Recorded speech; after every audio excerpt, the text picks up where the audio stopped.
आंध्र प्रदेश के सम्माननीय मुख्यमंत्री आदरणीय चंद्रबाबू नायडू जी,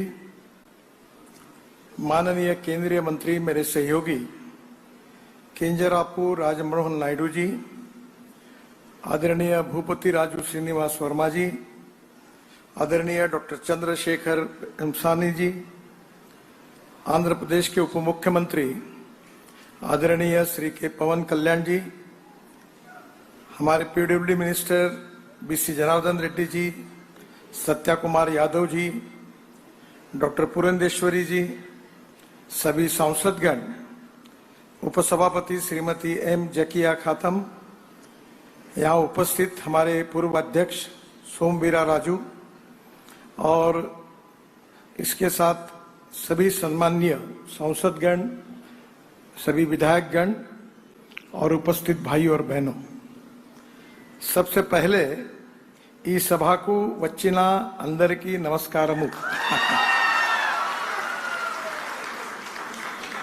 मैं आप सबको बहुत बहुत बधाई देता हूं। किसी भी देश में और किसी भी राज्य में विकास के लिए चार बातें बहुत जरूरी होती है: water, power, transport and communication. बहुत पहले मैं जब 95-2000 में महाराष्ट्र में मंत्री था तो जॉन एफ कैनेडी जी की एक बात मैंने अपने ऑफिस में लिख कर रखी थी।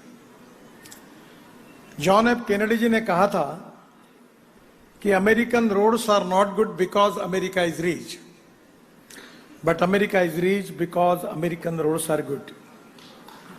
रोड से प्रॉस्पेरिटी आती है और स्वाभाविक रूप से मुझे बहुत खुशी है कि आदरणीय चंद्रबाबू नायडू जी के नेतृत्व में, उप मुख्यमंत्री आदरणीय पवन कल्याण जी के नेतृत्व में आंध्र प्रदेश प्रगति और विकास की ओर बहुत आगे जा रहा है। आगे जाने के लिए दो इंपॉर्टेंट चीजें बहुत आवश्यक है: the futuristic vision for development and futuristic vision, उसको डेवलपमेंट के साथ उसका इंप्लीमेंटेशन कैसा करना, ये इंपॉर्टेंट है। मुझे बहुत खुशी है कि चंद्रबाबू जी ने अपने मुख्यमंत्री पद के कार्यकाल में देश को ये दिखा दिया है कि विजन क्या होती है। एक फिलोसोफर ने सही कहा है कि you can donate eye but you can not donate vision. और the lack of vision is the most important problem in our country. The vision for futuristic development and vision for futuristic innovations, that is very important. I always talking to the people the two important philosophies. One is conversion of knowledge into wealth. The innovations, entrepreneurship, science, technology, research, skilled and successful practices, we name it as knowledge, and conversion of knowledge into wealth is the future. The other important philosophy is no person and no material is waste. It is depending upon the appropriate technology and appropriate vision of the leadership that you can convert waste into wealth. I am really appreciating the approach and the vision of Chandrababu ji. He always thinking for the future, and that is to be the basic thing which is very important for development of any country and for any state. और इसलिए मैं उनके इस development की vision को बहुत बहुत आदर से उसको मैं उनका सम्मान करना चाहता हूँ। He is an inspiration and motivation and role model for all the people who are doing new things, innovative things and using the new technology which are going to change the future of our country. और इसलिए मुझे बहुत खुशी है कि आज आंध्र प्रदेश में मैं आया हूं और ये विश्वास के साथ आपको बताना चाहता हूं कि आंध्र प्रदेश की प्रगति होगी, विकास होगा, इसमें कोई दुमत नहीं है। क्योंकि आंध्र प्रदेश की सबसे बड़ी स्ट्रेंथ अगर कोई है तो शिपिंग है। मैं शिपिंग का मंत्री था और मैंने उस समय 16 लाख करोड़ रुपए की योजना तैयार की थी, सागर माला। और आपको ताज्जुब होगा कि मेरे पास बजट था 900 करोड़ का। और पैसा नहीं था, पर जो योजना ऐसी बनी कि अभी तक 12 लाख करोड़ रुपए के काम पूरे हो गए। आपका विशाखापट्टनम पोर्ट मेरे पास था, और आज जो आपको समुद्र किनारा मिला हुआ है वो इतना अच्छा है कि अब जो 9-10 पोर्ट है वो डेवलप करने के लिए आपने जो प्रायोरिटी दी है, मुझे ये बताने की आवश्यकता नहीं है कि वर्ल्ड में किसी भी डेवलप कंट्री में आप जाइए, उसके डेवलपमेंट का अगर राज कोई है तो शिपिंग है, पोर्ट है, वो उसका सबसे डेवलपमेंट का राज है। अगर हम रोड से जाते हैं तो 8 रुपए खर्चा आता है, रेलवे से जाते हैं तो 6 रुपए खर्चा आता है, और अगर हम पानी से जाते तो 1 रुपए खर्चा आता है। The logistic cost is very important in particularly international business for export and import. दुर्भाग्यवश हमारे देश की लॉजिस्टिक कॉस्ट 16% है और चाइना की 8% है, अमेरिका और यूरोपियन कंट्री की 12% है, और अभी कुछ ही दिन पहले, 2 महीने पहले, IIM कलकत्ता और IIT बेंगलोर और IIT खड़गपुर तीनों ने एक अध्ययन किया और उन्होंने ये कहा है कि हमारे देश में रोड अच्छे बनने के कारण हमारी लॉजिस्टिक कॉस्ट 16% से 6% कम हुई है और 10% पे आई है। और मैं आपको विश्वास देना चाहता हूं कि इस साल एंड ऑफ दिसंबर हमारी लॉजिस्टिक कॉस्ट सिंगल डिजिट में आएगी, 9% पे आएगी, ये मैं विश्वास के साथ बताना चाहता हूं। अगर ये 9% पे आएगी तो हमारा एक्सपोर्ट 2 गुना बढ़ेगा, एम्प्लॉयमेंट पोटेंशियल बढ़ेगा। मैं ऑटोमोबाइल इंडस्ट्री का भी काम देखता हूं।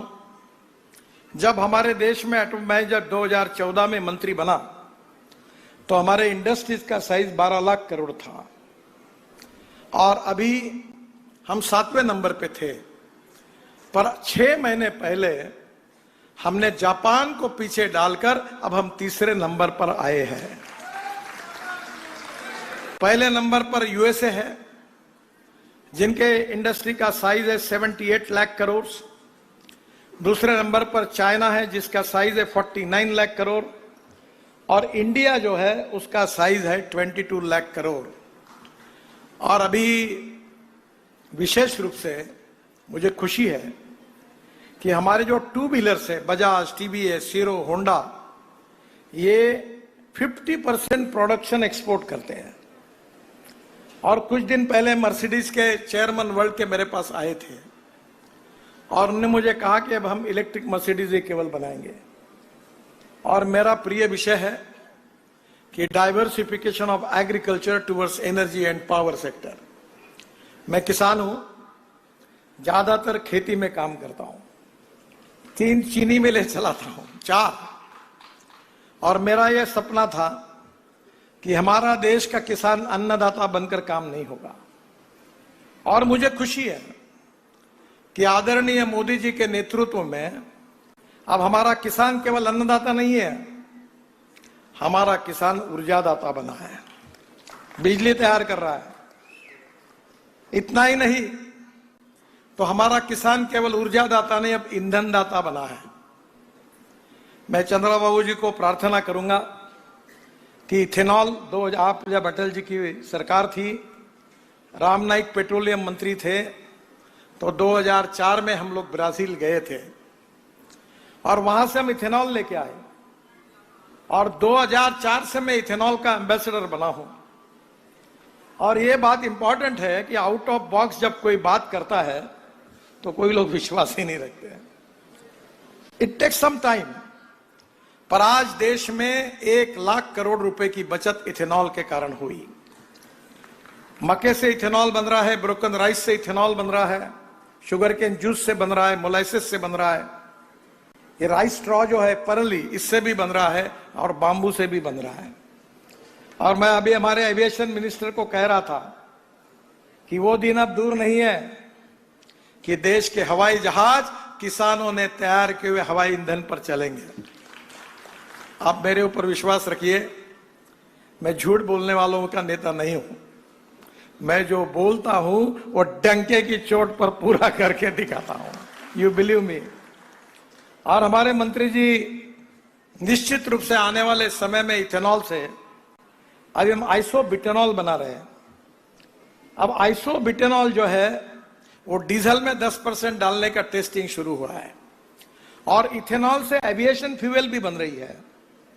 और मेरे यहां भी अगले सप्ताह में मीटिंग है कि एग्रीकल्चर इक्विपमेंट, ट्रैक्टर्स वाले, हार्वेस्टर वाले और उसके साथ कंस्ट्रक्शन इक्विपमेंट वालों को मैंने बुलाया है और मैंने उनको कहा नो डीजल, आप इलेक्ट्रिक पर जाइए, आप इथेनॉल पर जाइए, आप कुछ भी करना है तो आप आइसोब्यूटेनॉल पे जाइए और हाइड्रोजन पर जाइए।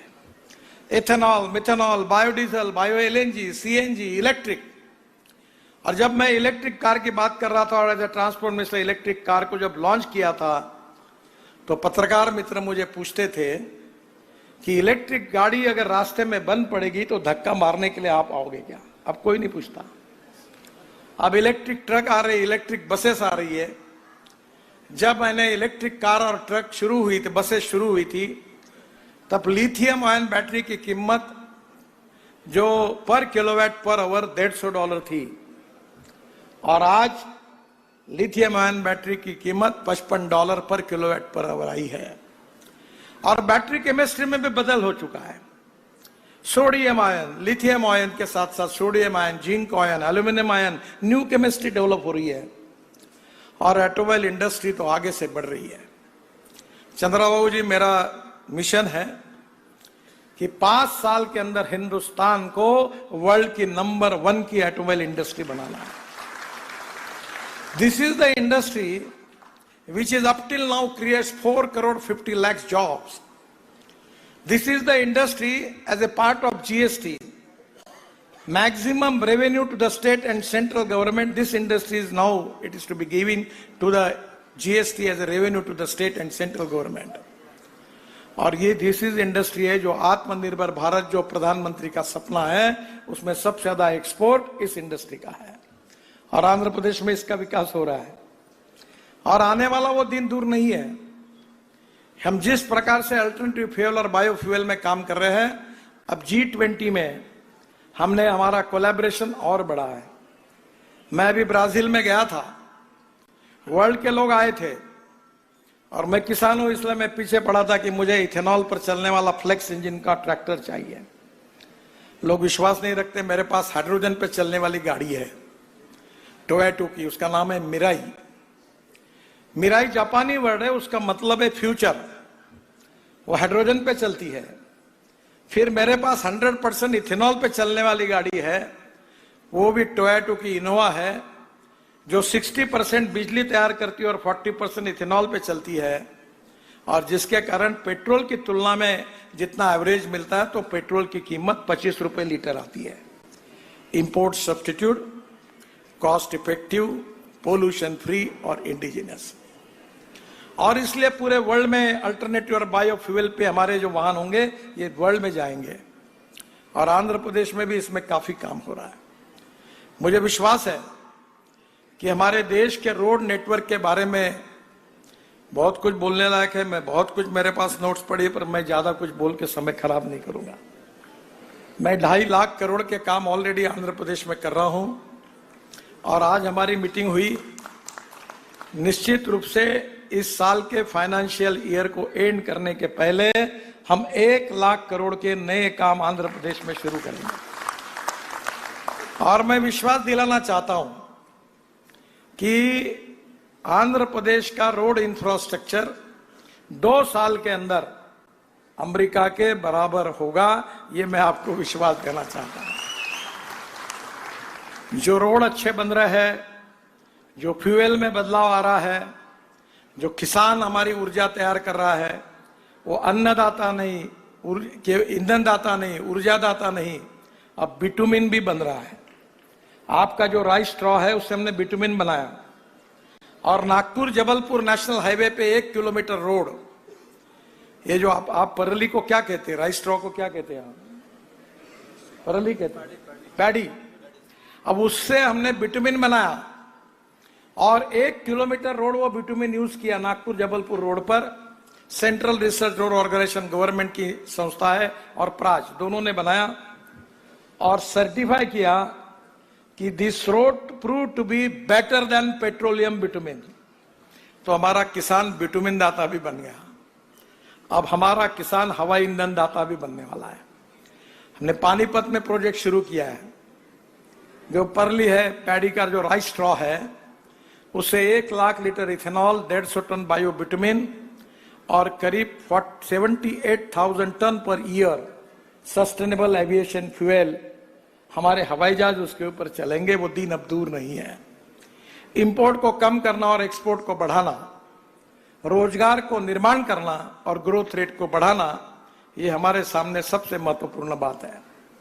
मुझे बहुत खुशी है कि आंध्र प्रदेश सभी बातों में आगे निकल रहा है। अगर लीडरशिप अच्छी होंगी और सरकार अच्छी होगी तो ये सही में डबल इंजन की सरकार है। मुझे याद है कि जब मैं वाटर रिसोर्स मंत्री था तो 3-4 बार विजयवाड़ा आया था और हेलीकॉप्टर में बैठकर मैं पोलावरम पर गया था। बाबू मेरे साथ थे और मुझे बड़ा दुख होता था कि 1400 टीएमसी पानी गोदावरी का समुद्र में जा रहा है। उस समय बहुत झगड़े चलते थे राज्य में, 23 झगड़े चलते थे। मैं सब मुख्यमंत्रियों को झगड़े करने वाले बुलाता था, बोला दरवाजा बंद करो, और जब तक झगड़ा नहीं निपटाएंगे मैं दरवाजा नहीं खोलूंगा।